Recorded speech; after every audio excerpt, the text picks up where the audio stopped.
I am John Isaac and I'm a photographer.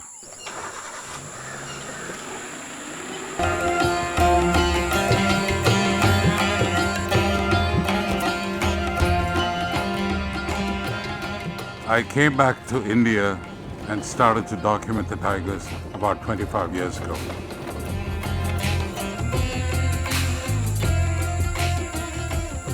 I feel that I have an obligation and I had to come back and document the plight of the tigers so that people could see my pictures and everybody has to help about the survival.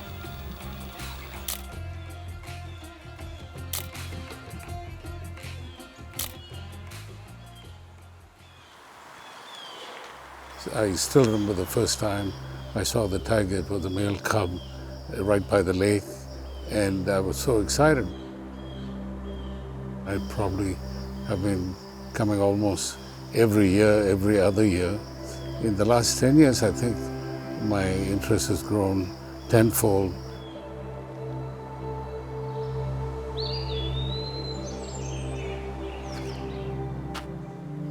The dominant female tiger in this area is called Krishna, and she rules this lake area. And Krishna has 3 cubs. Out of that, 2 of them are females. And now that they're about 2 years old, and they will have conflict and they'll be fighting, and finally one of them will have to leave, or maybe both of them will have to leave, because every female, including Krishna, they need 9 square kilometers. They won't let another female come and live in the same area. And that's what happened to the grandmother of these 3 cubs, Machli, which is the older tiger, and her daughter actually literally threw her out of this territory. And now it will be the same thing, and that's the way they work in their society.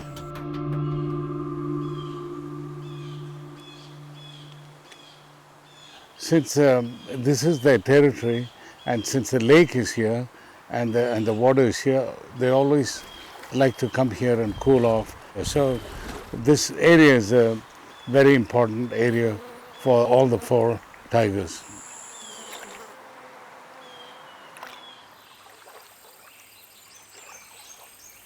This area, the fort, this used to be the hunting ground of the Maharajas. You know, this is where they used to come and hunt. When you see a picture of the tiger walking by here, and then you see a fort in the back, you know right away it's in Ranthambore. There are 2 hills around here. One is called Run, and the other one is called Thumb, and that's how it's Ranthambore. It means battleground.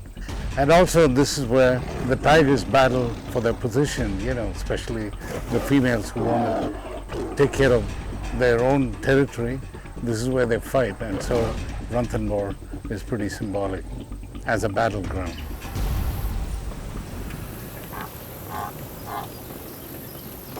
There's no guarantee that each time I come here I will see a tiger, but still the sense of being in a forest and being around, and even sometimes seeing a pug mark is exciting. Pug mark is actually a footprint of the tiger that you see, and a lot of these naturalists can look at it and they can tell you when the tiger passed.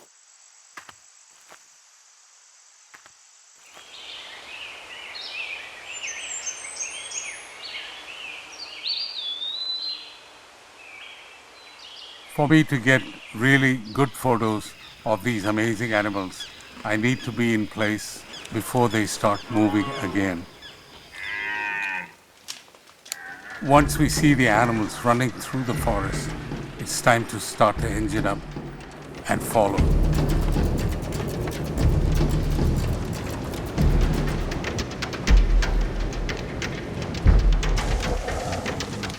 That's their meal, the other animals.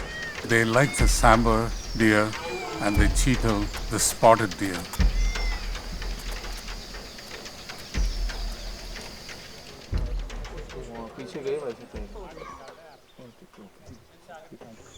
Well, actually, today, since morning, I didn't see any tigers at all.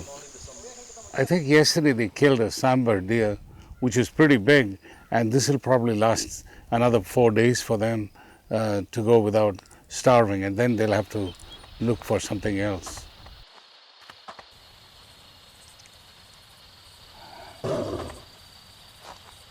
The tiger controls the deer population, it controls the sambar population. So this is something that is very important for a healthy forest, and that's one of the reasons why we also have to protect the tigers. One of the rangers were telling me that they will mark this 9 square kilometers, and they also will not leave that territory. It's an imaginary line between 2 trees, one end to the other, and they also won't step out. They'll stay within that territory.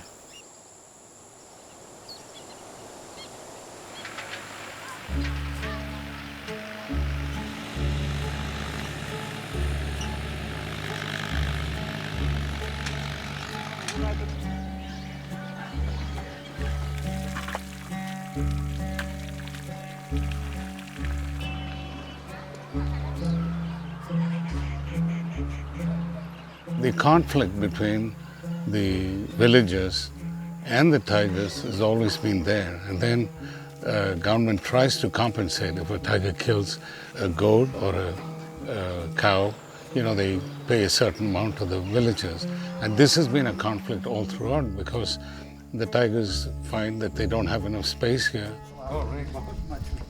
I am Y.K. Sahu, and I am the field director of Ranthambore Tiger Reserve. As soon as you step out of that forest area, there is high human population density. So there is a lot of conflict happening between wild animal and people. And one type of conflict that is most common is crop damage. Because of this, the villagers, they sometimes are very angry with wild animals. There used to be the corridors, and it's all been occupied by human population.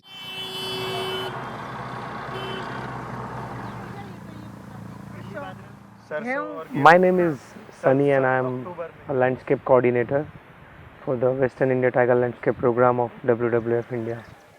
These villages are on the periphery of Ranthambore National Park, and a landscape connecting Ranthambore National Park to Kaladevi Wildlife Sanctuary, which is a very key corridor area. So we are trying to work with the communities living around and trying to reduce their forest dependency so that we can conserve this corridor patch for the smooth and easy movement of tigers. ये नार भी आता है, बगेड़ा भी आता है, लील गाय आती है, रोजड़े आते हैं, बिल्कुल किनारे है, हम जंगल के बिल्कुल ही पास में है, रोड के पास में सब चीज़ सूर भी आते हैं और सभी जानवर, बहुत सा जानवर आते हैं, हमको परेशान करते हैं, इसलिए हमने ये थोड़ी थोड़ी सी कटकना कर में लिए बैटरी लेके सब रात बैठे रहते हैं, उनके मारे बहुत परेशान करते हैं।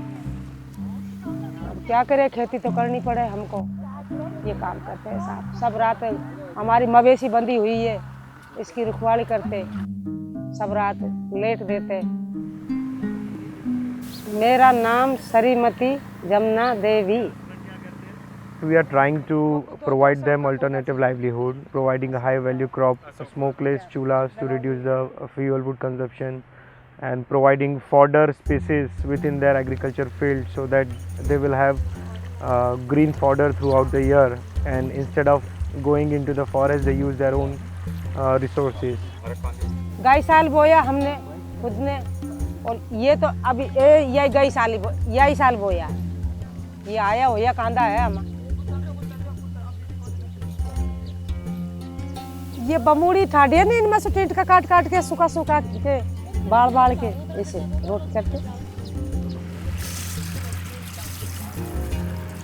सिलेंडर पता नहीं साहब, अपना मुँह पता नहीं, जंगलाई पी से मिला बताया, ये जो कोई रेंजर है अपना पास्टर है, इसने वहाँ से लाया है, 700-800 रुपया में भरा के लावा महीना के महीने। इसलिए जंगल में सब दुनिया नहीं जाबो छोड़ दिया तो सब बे होगी, कोई काम नहीं करे, लकड़ी को भी नहीं करे, जंगल में जाने से भी परेशान है दुनिया। तो गैस भेज दिया सावन के घर घर में, वे सभी सिलेंडर पकड़ते हैं और रुपया को कोई समझते ही नहीं है। अब भीतर भरा लावा।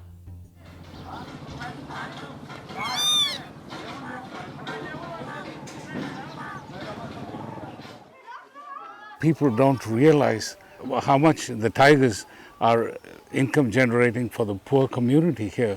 Look at financially how much of tourism is happening here in Ranthambore. This has sort of helped the local economy totally, and so that's another big reason why we have to protect the tigers. They don't have a voice, and we have to be their voice, and that's one of the reasons that I've been so involved in it, and I take these hour-long trips from New York to India and to Ranthambore and see the tigers and photograph, document.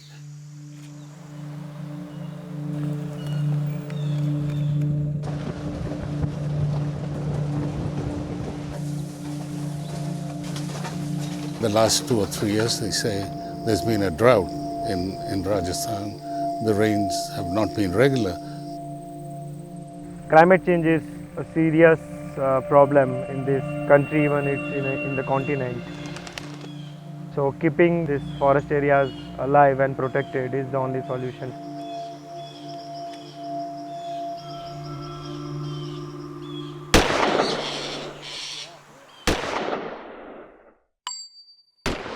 Then there are poachers are there.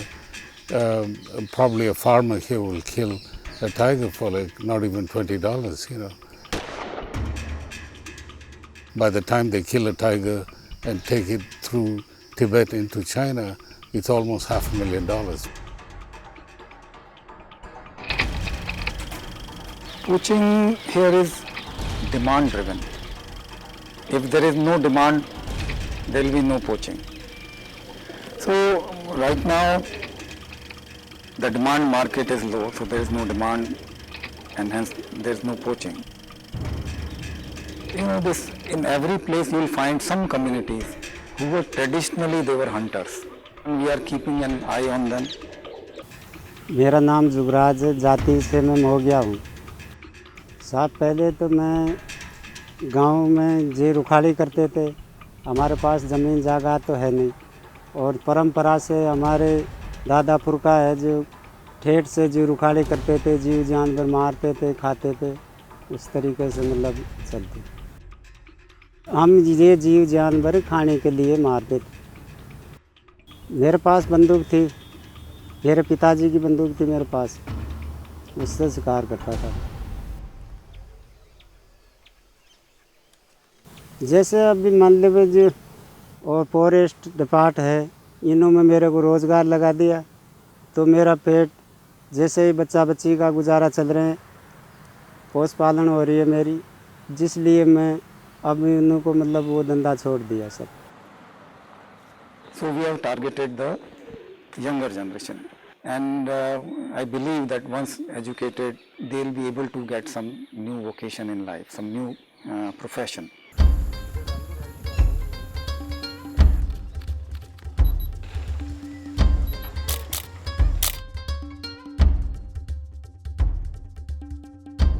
Oh wow, today was just fantastic, especially yesterday for all that we missed. The whole day we waited, and today to see all of them together. And for a moment my heart stopped. The mother Krishna and the 3 cubs, this is the first time I think I saw all 4 together, especially when they were walking down with Rajbagh in the background. It was just an amazing sight.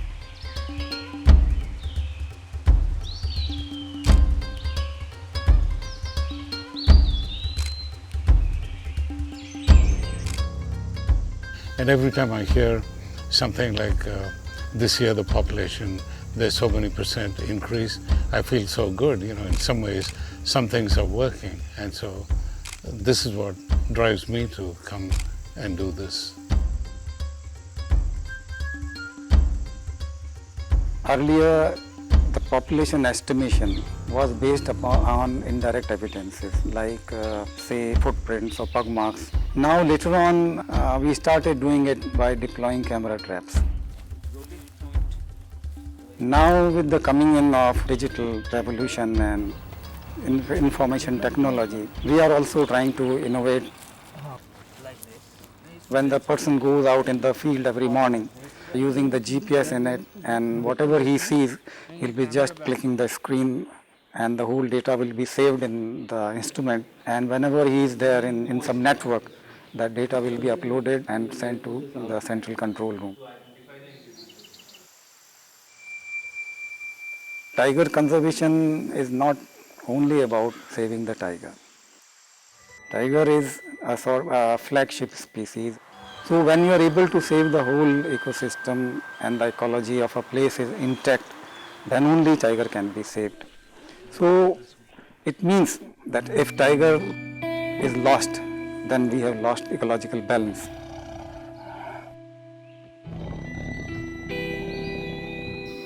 To me, even my own existence, in some ways, will be affected if I, in my lifetime, if the tigers are extinct. I don't know how I'll handle that.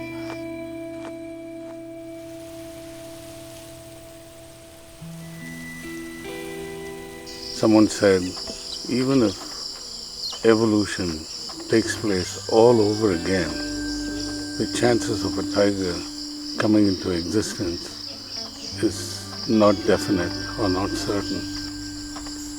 So that's what we have to think about. When we lose a species, it's forever.